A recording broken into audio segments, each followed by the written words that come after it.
Pengenalan karakter seseorang membuat kita punya raport dengan dia tuh. Saya bahkan tidak mengenal saudara Andri.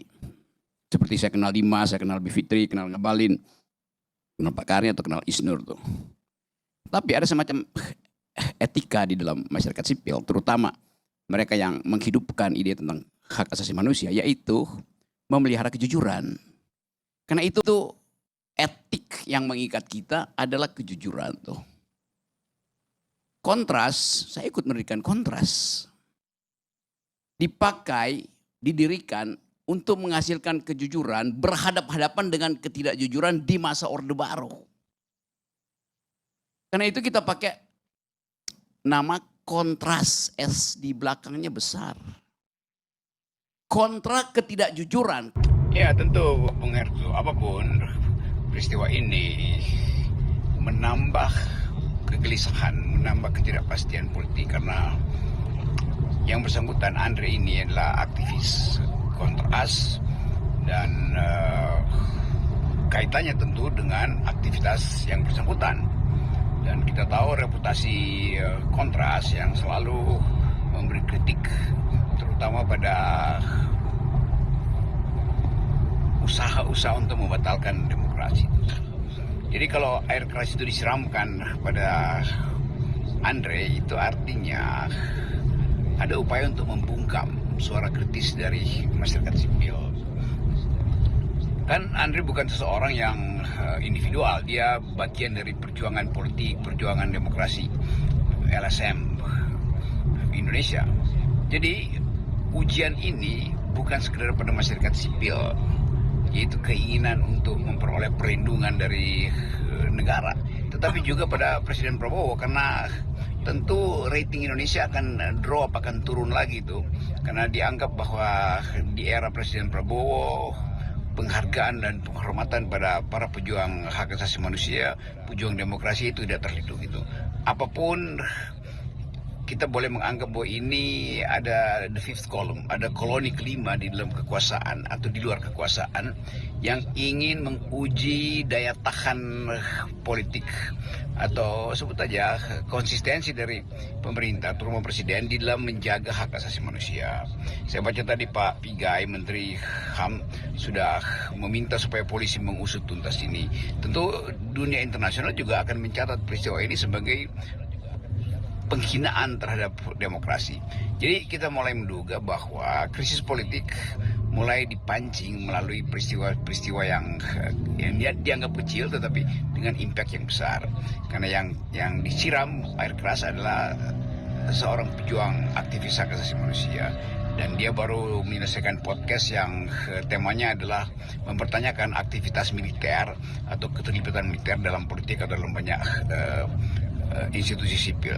Kita nggak tahu ini kaitannya sebab akibat, tetapi tentu kita mesti menduga dengan kuat bahwa di belakang isu-isu yang hari-hari ini kontroversial soal creeping militarism, soal melemahnya lembaga-lembaga demokrasi, merupakan sinyal bahwa Indonesia ada di dalam the republic of fear atau republik yang penuh dengan ketakutan tuh. Dan ini mesti secepat-cepatnya diselesaikan oleh presiden. Presiden saya kira harus datang di depan pers dan menerangkan atau menjelaskan bahwa soal yang peristiwa yang terjadi kemarin malam itu merupakan penghinaan terhadap demokrasi. Yang pertama saya ingin menyampaikan bahwa Andri Yunus orang baik.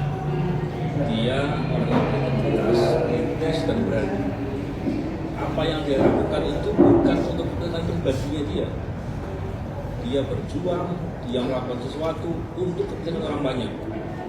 Ini satu poin penting yang ingin saya sampaikan. Dan hari ini dia diserang. Itu tadi malam ya, dia diserang. Yang serangannya itu saya yakin maksudnya membunuh.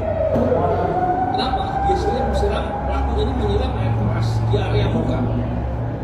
Kalau area muka itu kena air keras, kemudian gagal nafas dan bisa meninggal. Paling tidak, pelaku ini menghadapi cacat permanen. Begitu jahatnya Pak. Saya ingin menggambarkan bahwa ini kejahatan yang sangat serius dan beradab. yang diserang adalah orang baik.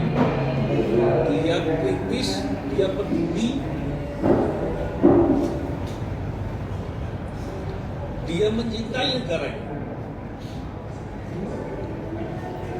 Yang kedua, saya ingin sampaikan bahwa tadi sebelum di sini saya sempat lihat CCTV-nya kejadian. Dari CCTV yang saya perhatikan, saya yakin pelakunya terorganisir. Pelakunya nggak satu motor yang berdua gitu, terorganisir. Ada simbol-simbol yang dilakukan di lapangan sehingga ketika menyerang itu begitu terorganisir. Ini suatu yang direncanakan untuk menyerang. Jadi begitu jahatnya mereka ini, biadab sekali. Kalau kita lihat bagaimana pelaku melakukan terorganisir sedemikian rupa, tentu ini bukan masalah pribadinya, sehingga ini menjadi hal penting. Dan saya yakin, tadi saya juga dapat informasi bahwa dari Polri sudah melakukan beberapa langkah investigasi. Tentunya kita ingin apresiasi juga. Begitu juga dengan RSCM yang telah memberikan layanan yang terbaik. Tapi pengusutan ini harus dilakukan dengan menyeluruh. Semua orang yang terlibat harus diusut. Aktor intelektualnya harus disentuh, harus dijangkau dan diberikan pertanggungjawaban yang berat.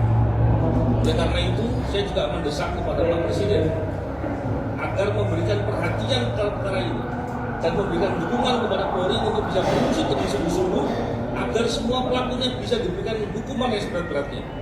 Betapa jahatnya orang yang sudah mau merelakan kepentingan pribadinya dikesampingkan untuk membantu orang banyak